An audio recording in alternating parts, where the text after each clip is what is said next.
Hello नमस्कार जय हिंद। मैं न्यूटन बिहारी सह सब इंस्पेक्टर। जैसा कि हम लोग पिछले क्लास में पढ़ रहे थे कि बंगाल में किस तरह से अंग्रेजी ईस्ट इंडिया कंपनी का शासन होता है, उसी में हम लोग समझ रहे थे कि सिराजुद्दौला का कार्यकाल समझ रहे थे। सिराजुद्दौला के कार्यकाल में हम लोग ब्लैक होल की घटना को समझ लिए थे, कालकोठरी की घटना को समझ लिए थे। उसी से आगे हम लोग समझते हैं कि सिराजुद्दौला के कार्यकाल में क्या क्या होता है। चलिए समझते हैं सिराजुद्दौला के कार्यकाल।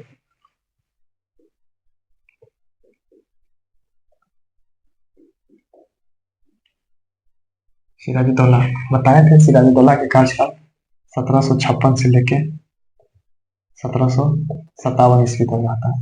एक साल का कार्यकाल है, लेकिन बहुत ही इंपॉर्टेंट है।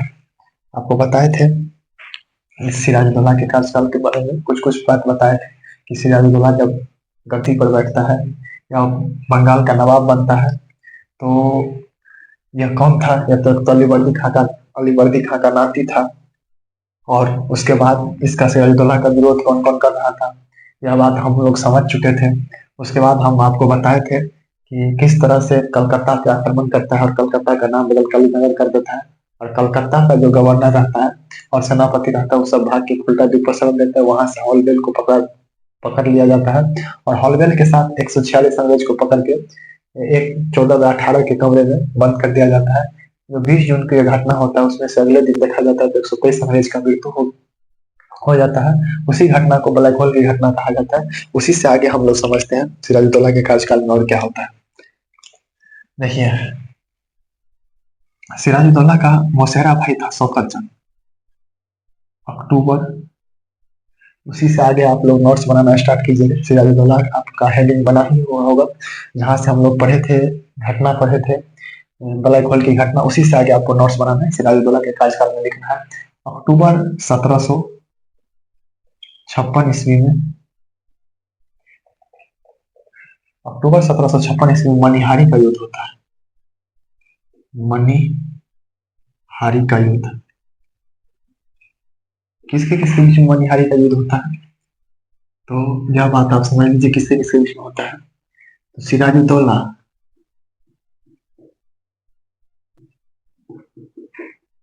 सिराजुद्दौला और शौकत जंग के बीच में, शौकत जंग के बीच, शौकत जंग के बीच सिराजुद्दौला मनिहारी का युद्ध होता है। मनिहारी जगह कहाँ स्थित है? तो मनिहारी बिहार के कटिहार में स्थित है। बिहार के कटिहार जिला में जगह है स्थित मनिहारी। वहीं पे मनिहारी का युद्ध होता है। मनिहारी के युद्ध में, मनिहारी के युद्ध में देखिएगा इसे किसके बीच में युद्ध होता है? तो सिराजुद्दौला और शौकत जंग के बीच में युद्ध होता है। इसमें शौकत जंग कौन आता है, यह बात आपको बता चुके थे, फिर भी आप, शौकत जंग जो है सिराजुद्दौला का मौसेरा भाई है। शौकत जंग पूर्णिया का नवाब था। शौकत जंग कौन था? तो पूर्णिया का नवाब था। पूर्णिया का नवाब शौकत जंग कौन था? तो पूर्णिया का नवाब था। सिराजुद्दौला तो जानिए बंगाल का नवाब था। और शौकत जंग कौन था रिश्ते में? तो सिराजुद्दौला का मौसेरा भाई था। इन दोनों के बीच में मनिहारी का युद्ध होता है। मनिहारी के युद्ध में सिराजुद्दौला जीत जाता है युद्ध और शौकत जंग हार जाता है। हार ही नहीं जाता है, शौकत जंग का हत्या भी करवा देता है। सिराजुद्दौला की युद्ध मतलब मनिहारी के युद्ध में सिराजुद्दौला की तरफ से भाग लिया था मीरवादान, मीरवादान और मोहनलाल। मोहनलाल यह सिराजुद्दौला का विश्वासी सैनिक रहता है। विश्वासी मतलब सेनाधिकारी रहता है। यही जो है यह इस युद्ध में शौकत जंग का हत्या करवा देता है। शौकत जंग की हत्या होने से सबसे ज्यादा दिक्कत होता है, शौकत जंग का मौसी रहता है घसीटी बेगम। सिराजुद्दौला का भी मौसी रहता है घसीटी बेगम। बंगाल में मतलब ढाका के गवर्नर के यहाँ घसीटी बेगम का शादी हुआ रहता है, समझ गए। तो वही सबसे ज्यादा दिक्कत होता है घसीटी बेगम को। अब देखिए उससे क्या होता है ना, अब घसीटी बेगम शौकत जंग का बदला लेना चाह रहे थे सिराजुद्दौला से। इसी में एक घटना और होता है, उसको समझिएगा। जब हम आप लोग को बताए थे कि ब्लैक होल का घटना या कालकोठरी का घटना हुआ था, तो इसकी सूचना हॉलवेल के द्वारा मद्रास भेजा गया था।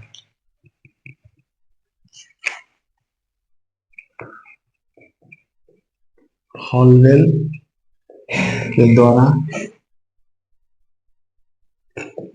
काल कोठरी की घटना के बारे में जानकारी मद्रास भेजा गया। फिर मद्रास से वाटसन और क्लाइव के नेतृत्व में थल नौसेना और थल सेना भेजा जाता है। मद्रास से अब देखिए, यह बात आप लोग को पता होगा कि मद्रास कहाँ है। हम कितना बार आप लोग को मैप में दिखाई दिए हैं। मद्रास मतलब अभी का तमिलनाडु के क्षेत्र को पहले मद्रास कहा जाता था। तो मद्रास से वाटसन और क्लाइव के नेतृत्व में बंगाल सेना आता है। मद्रास से वाटसन और क्लाइव के नेतृत्व में सेना कहाँ आता है? बंगाल आता है। ठीक है। और बंगाल आने के बाद सबसे पहले जनवरी 1757 ईस्वी में कलकत्ता पर अधिकार कर लेता है। बताया कि उस समय कलकत्ता का जो प्रभारी बनाया गया था वो मानिक चंद को बनाया गया था। तो मानिक चंद क्या करता है? अंग्रेज से कुछ रुपया लेकर कलकत्ता अंग्रेज को सौंप देता है। मानिक चंद के द्वारा अंग्रेज से कुछ पैसा लेकर कोलकाता अंग्रेज को दे देता है। अब देखिए, फिर से कोलकाता किसके हाथ में चल गया? तो कोलकाता अंग्रेज के हाथ में चल जाता है। और यह अंग्रेज के हाथ में कौन दे दिया? मानिक चंद दे दिया। मानिक चंद अंग्रेज से पैसा भी ले लिया और कलकत्ता भी सौंप दिया अंग्रेज को। उसके बाद अब अंग्रेज सिराजुद्दौला के ऊपर दबाव बना रहा है। कौन सी घटना को लेकर? तो वह घटना है ब्लैक होल की घटना। ब्लैक होल की घटना को लेकर सिराजुद्दौला के ऊपर दबाव बनाता है अंग्रेज। और खूब दबाव बनाने के बाद सिराजुद्दौला भी बेबस होकर 9 फरवरी 1757 ईस्वी को अलीनगर की संधि करता है अंग्रेज के साथ। तो यह आपको याद रखना है, 9 फरवरी 1757 ईस्वी को अलीनगर का संधि होता है। किसके किसके बीच में होता है? सिराजुद्दौला और अंग्रेज के बीच। बोलेगा सिराजुद्दौला मतलब अलीनगर का संधि करने के लिए विवश क्यों हो जाता है? क्योंकि सिराजुद्दौला इस समय नया नवाब बना था। आप देखे थे कि 1756 ईस्वी में सिराजुद्दौला नवाब बनता है। उसके साथ ही इसके बहुत सारा विरोधी होते हैं। इसलिए सिराजुद्दौला चाहता है कुछ दिन तक अंग्रेज से युद्ध नहीं किया जाए। उससे बचने के लिए सिराजुद्दौला और अंग्रेज के बीच में 9 फरवरी 1757 ईस्वी को अलीनगर का संधि होता है। अलीनगर के संधि में अंग्रेज को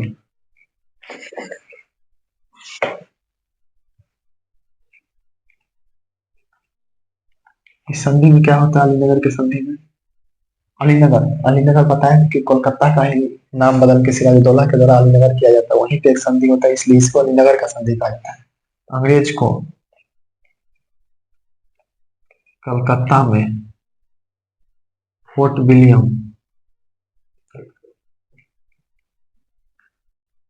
विलियम का किलाबंदी करने का अधिकार मिल जाता है। इतना ही नहीं, कोलकाता में सिक्का ढालने का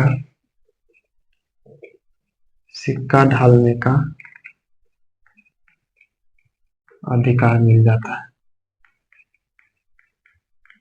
सिक्का ढालने का अधिकार मिल जाता है।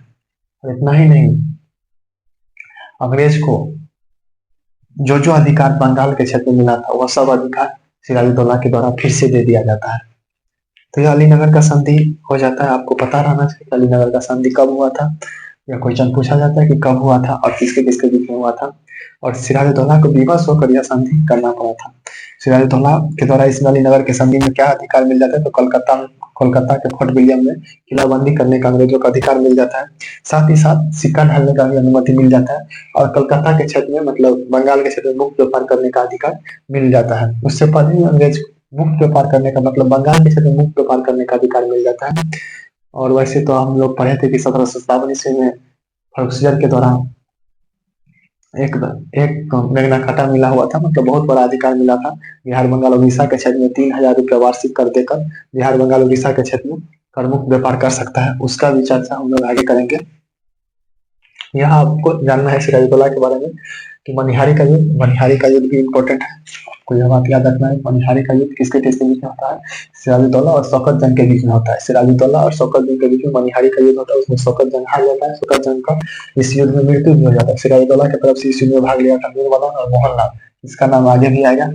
हलवेल के द्वारा जो कालकोठी का घटना होता है उसके बारे में जानकारी मद्रास भेजा गया, मतलब कौन मद्रास सूचना भेजवाता है, तो हॉलवेल के द्वारा। मद्रास से फिर वाटसन और क्लाइव के नेतृत्व में बंगाल मतलब सेना आता है, और सेना आने के बाद मानिकचंद के द्वारा अंग्रेज से कुछ पैसा लेकर मतलब सेना आता है, कोलकाता पर अधिकार करता है। कोलकाता पर अधिकार करने से पहले मानिकचंद अंग्रेज से कुछ पैसा लेकर कोलकाता ऐसे सौंप देता है। उसके बाद सिराजुद्दौला और अंग्रेज के बीच अलीनगर का संधि होता है 9 फरवरी 1757 ईस्वी को। इस संधि में फोर्ट विलियम का किलाबंदी करने का अधिकार मिल जाता है। साथ ही साथ अंग्रेज को सिक्का ढालने का भी अधिकार मिल जाता है। और इस संधि में ये भी बात किया जाता है कि सिराजुद्दौला को अंग्रेज बंगाल का नवाब मान लेता है, और यह बात बोलता है कि सिराजुद्दौला का जो भी विरोधी है उसका समर्थन अंग्रेज नहीं करेगा। यह बात आपको याद रखना है। उसके बाद आगे समझते हैं। अभी सिराजुद्दौला के बारे में समझना है।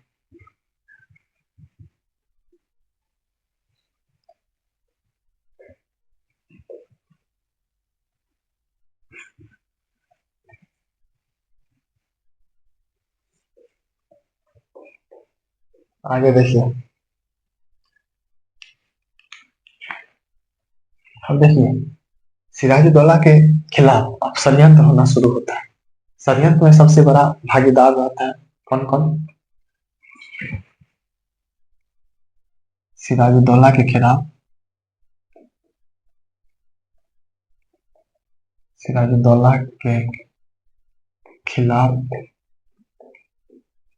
षड्यंत्र होना शुरू होता है अंग्रेज के साथ मिलकर।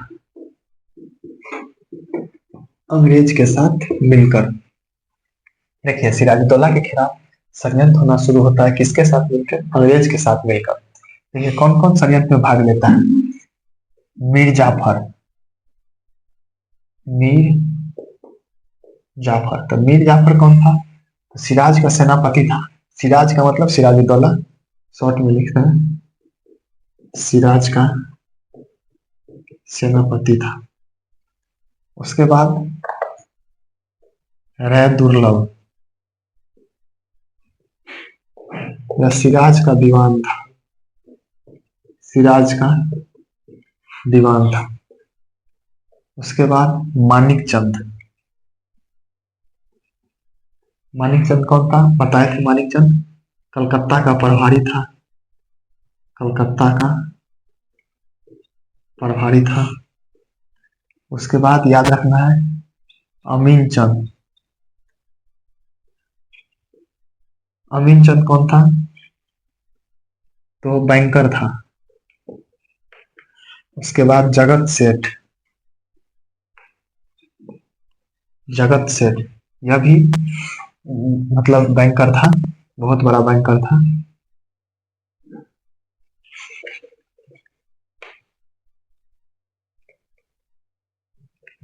सबसे बड़ा बैंकर, बैंकर कहने का मतलब पैसा देता था, दूसरे को पैसा देता था, इसलिए इसको बैंकर कहा जाता था। मतलब इसके पास बहुत सारा पैसा था। सिराजुद्दौला को कभी कभी मदद करता था अमीन चंद, जगत सेठ। उसके बाद खादिम खां, हादिम, हाँ, इसका नाम था यार लतीफ। सेना अधिकारी था। यार लतीफ कौन था? सैन्य अधिकारी। राय दुर्लभ हो गया, जगत सेठ हो गया, अमीन चंद, मानिक चंद, मीर जाफर, कादिम खान, इसे यार लतीफ कहा जाता था। और इसकी मौसी घसीटी बेगम। घसीटी बेगम। यह सब मिलकर, यह सब किससे मिलकर? अंग्रेज से मिलकर सिराजुद्दौला के खिलाफ षड्यंत्र करता है।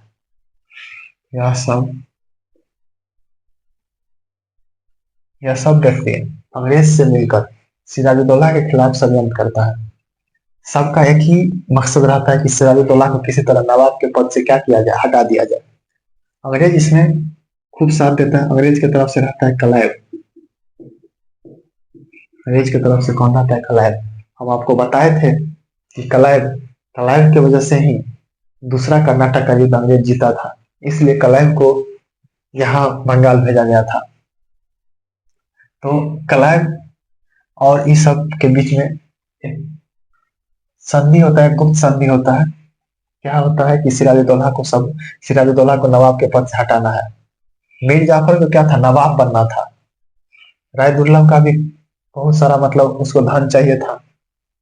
मानिक चंद को भी बहुत सारा, इस सब को क्या चाहिए था? धन चाहिए था। और घसीटी बेगम को क्या चाहिए था?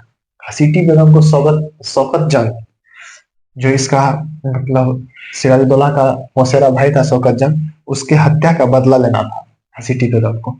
तो सबका कुछ न कुछ स्वार्थ था।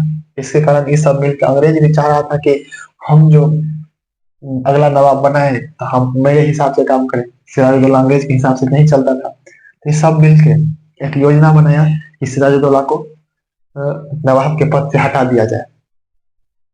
तो होता क्या है, अंग्रेज आरोप लगाता है। क्या आरोप लगाता है अंग्रेज? अंग्रेज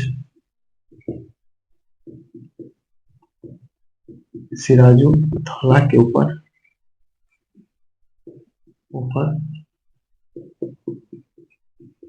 आरोप लगाता है कि आपने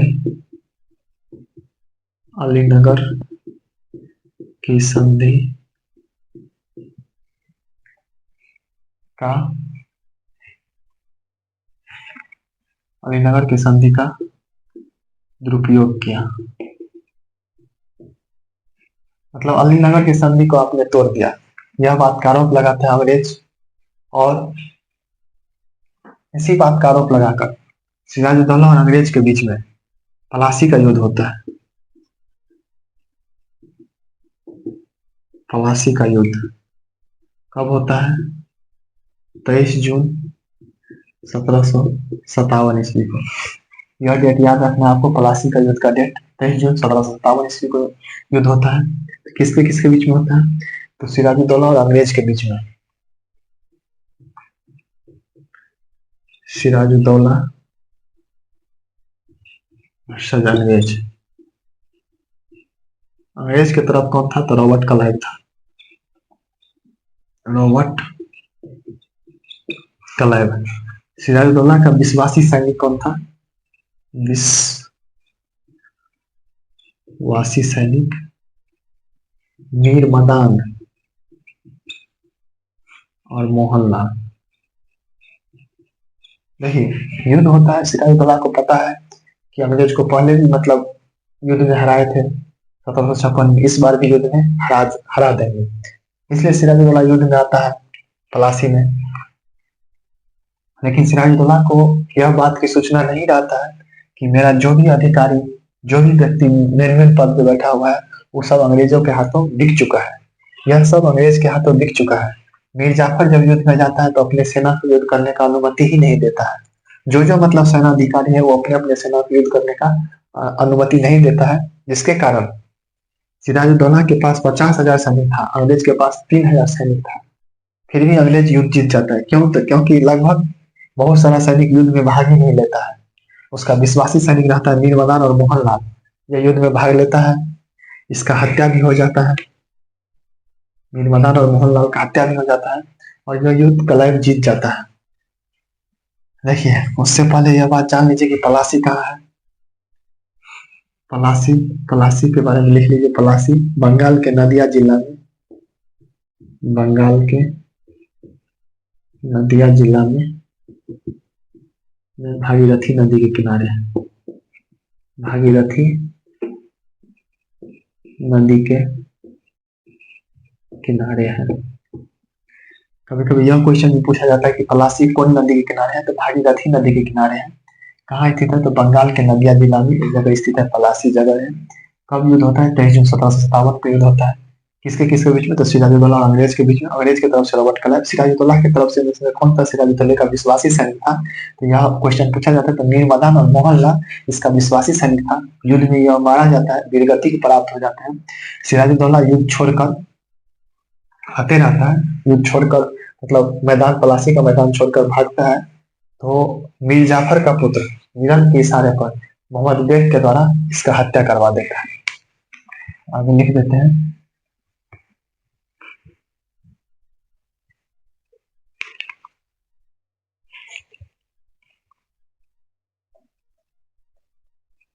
सिराजुद्दौला की हत्या मीर जाफर के पुत्र मीरन के इशारे पर, मीर जाफर का पुत्र मीरन के इशारे पर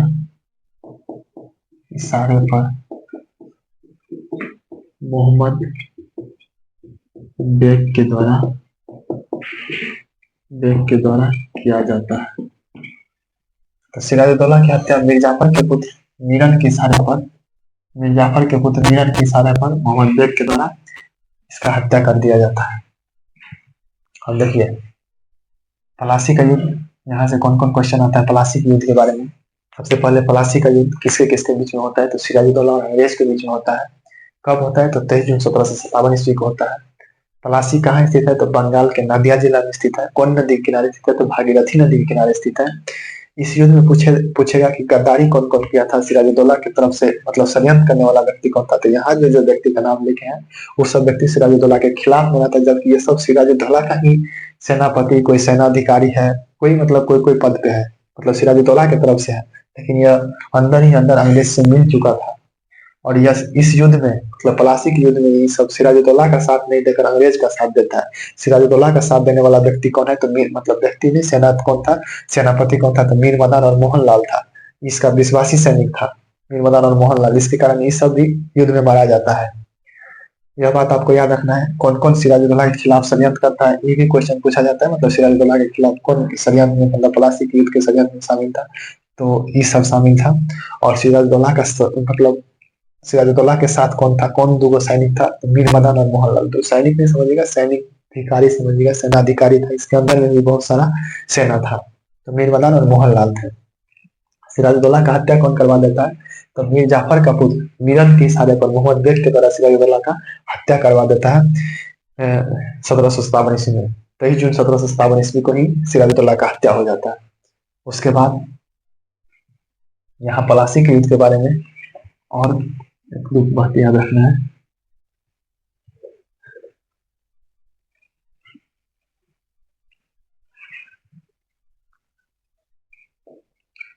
पलासी युद्ध की तुलना पानीपत के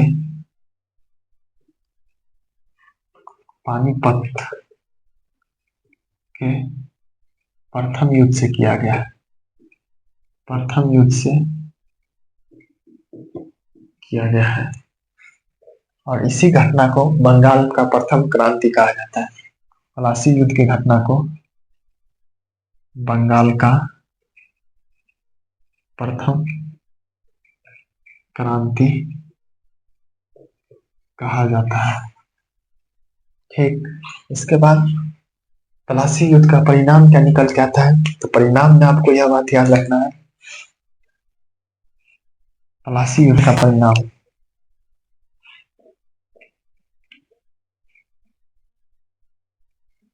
पलासी युद्ध का परिणाम में आप एक ही बात याद रखिएगा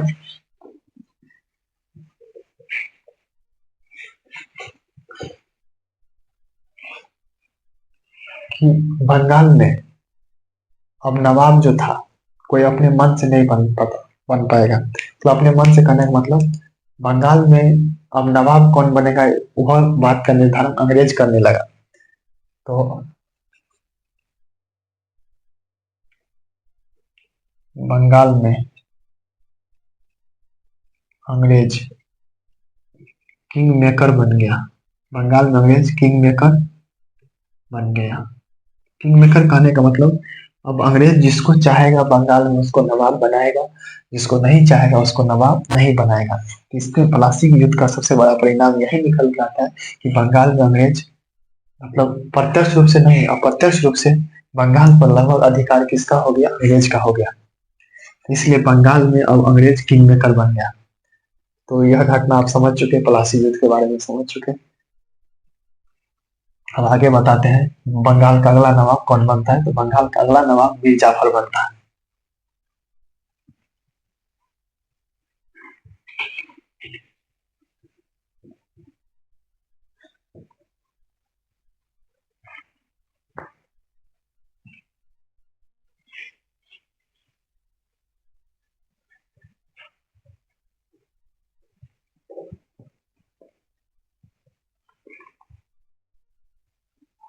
देखिए पलासी युद्ध का परिणाम हम लोग समझ गए कि बंगाल में अब स्वतंत्र नवाबी जो चल रहा था वह समाप्त हो गया। अब मतलब नवाब कौन बनाएगा, तो अंग्रेज बनाएगा। इसलिए कहा जाता है कि पलासी युद्ध का सबसे बड़ा परिणाम निकल के यह आया कि बंगाल में जो है स्वतंत्र नवाबी समाप्त हो गया, अंग्रेज किंग मेकर बन गया। यह बात आप समझ गए होंगे कि पलासी युद्ध के बारे में कुछ कुछ इतिहासकार जो है टिप्पणी किया था। उस इतिहासकार का बात याद रखना है, और वो कौन सा इतिहासकार है तो यह बात याद रखना है कि एम पन्नीकर के द्वारा किसके बारे में बोला गया, पलासी युद्ध के बारे में। के एम पन्नीकर क्या बोलते हैं, के एम पन्नीकर कि बंगाल का युद्ध सॉरी पलासी का युद्ध युद्ध न होकर एक सौदा था। क्या सौदा था कि सिराजुद्दौला को मतलब बंगाल के बंगाल के सेठों के सामने बेच दिया गया। पलासी का युद्ध एक युद्ध न होकर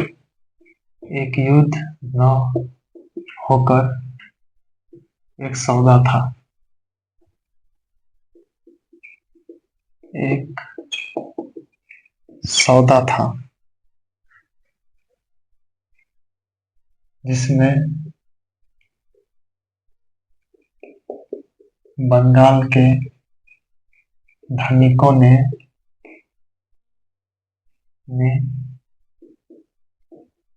बंगाल के धनिकों ने नवाब को अंग्रेज के हाथों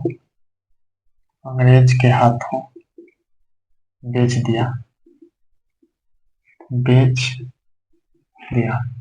केएम पन्नीकर का कथन है पलासी युद्ध के बारे में कि पलासी का युद्ध एक युद्ध न होकर एक सौदा था जो बंगाल के धनिकों ने बंगाल के नवाब को अंग्रेजों के हाथों बेच दिया। उसके बाद दूसरा इतिहासकार का टिप्पणी है यदुनाथ सरकार।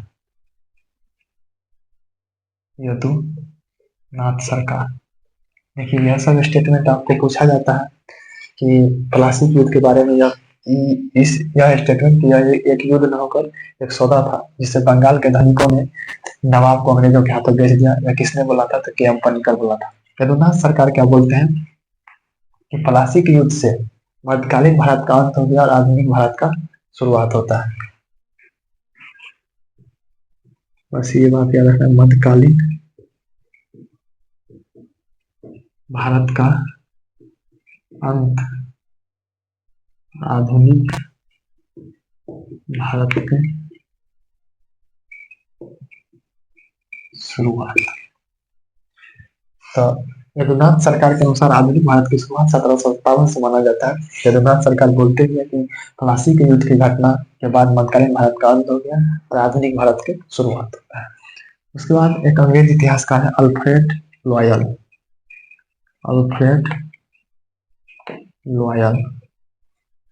यह क्या बोलते हैं प्लासी की युद्ध के बारे में?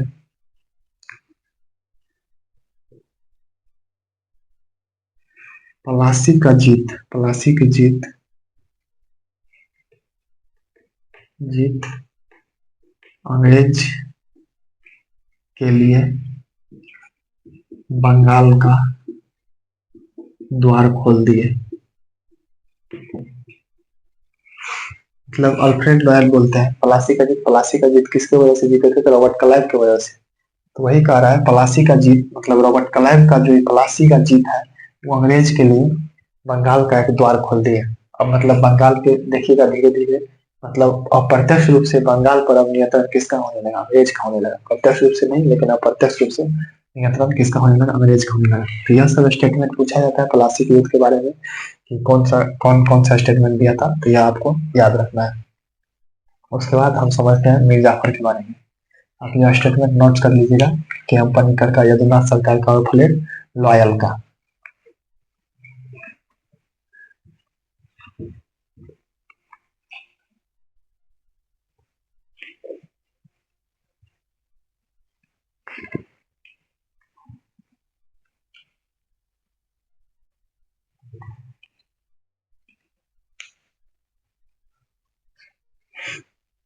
और देखिए इतना ही नहीं, मीर जाफर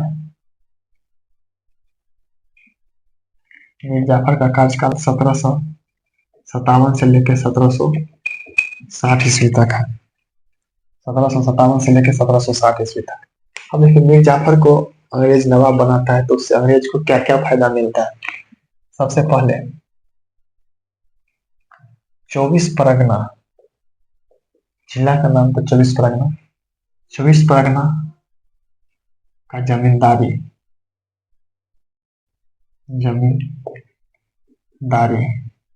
या दीवानी अधिकार, जमींदारी या दीवानी अधिकार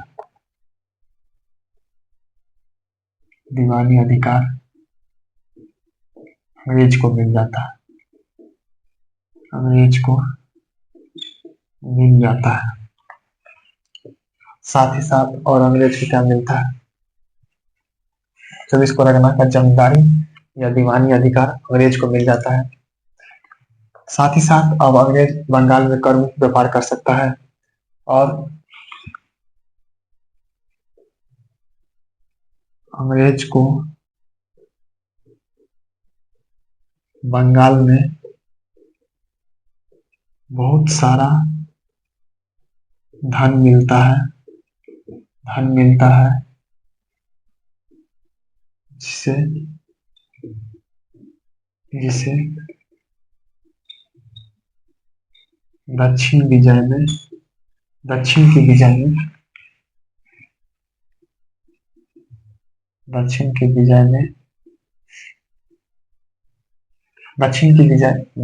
की विजय में सहायता प्रदान करता है। मतलब बंगाल से धन जीत के, बंगाल से बहुत सारा धन मिलता है उसको, दक्षिण में जो सेना में जो खर्च हो रहा है दक्षिण का, देखिएगा दक्षिण का बहुत सारा विजय करता है। उसके बाद मैसूर का युद्ध समझेंगे, जब मैसूर पढ़ेंगे, फिर मराठा से संघर्ष होता है। फिर इतना ही नहीं, इसके बाद आप देखिएगा तीसरा कर्नाटक युद्ध होता है। उस सब युद्ध में बहुत सारा योगदान मिलता है। इसके बाद मीर जाफर के द्वारा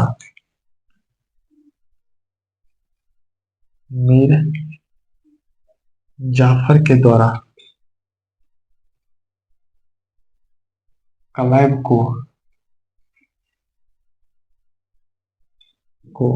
मुगल बादशाह से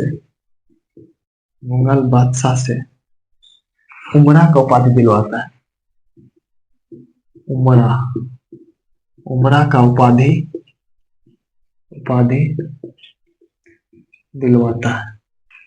उमरा का उपाधि। अब इस समय देखिए मीर जाफर के समय मुगल बादशाह कौन होंगे? आप कमेंट करके बताइएगा। हम आपको बताए थे कि मुगल बादशाह इस समय कौन थे जब हम लोग उत्तरपदी मुगल काल पढ़ रहे थे। तो मीर जाफर के द्वारा क्लाइव को मुगल बादशाह से उमरा को उपाधि दिलवाता है। और इसके बाद मीर जाफर अंग्रेज को बहुत सारा धन देता है, क्लाइव को बहुत सारा धन देता है, जिस कारण इतिहासकार मीर जाफर को कलायु का गधा कहा जाता है, गिदर या गधा कहा जाता है। मीर जाफर को कलायु का गधा या गिदर कहा जाता है। साथ ही साथ अंग्रेज अब मतलब मीर जाफर की राजधानी मुर्शिदाबाद में एक रेजिडेंट का नियुक्ति करता है। अंग्रेज एक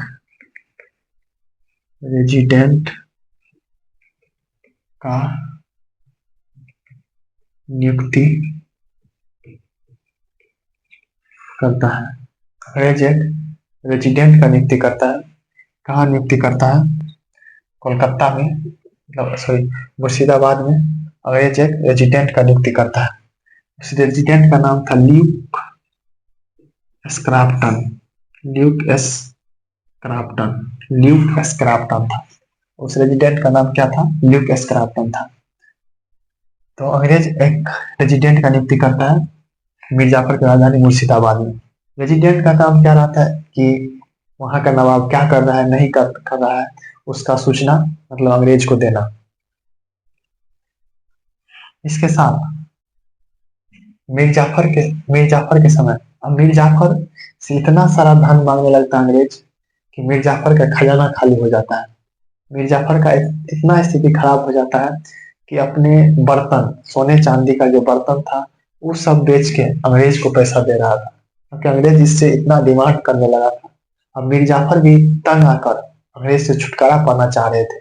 मीर जाफर को पता था कि हम धोखाधड़ी किए हैं सिराजुद्दौला के साथ, तो मेरे साथ भी धोखाधड़ी करेगा। यह बात का जानकारी धीरे धीरे मीर जाफर को होने भी लगा, लेकिन यह एक षड्यंत्र करना शुरू करता है। किसके साथ? तो डचों के साथ मिलकर।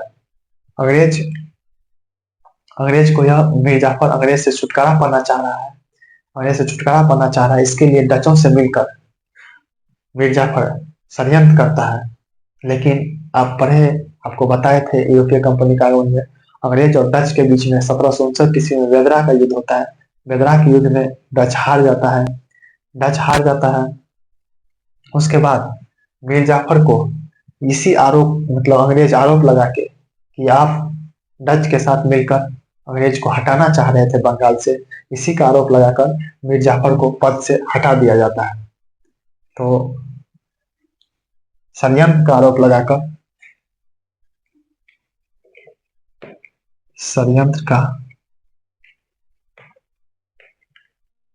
लगाकर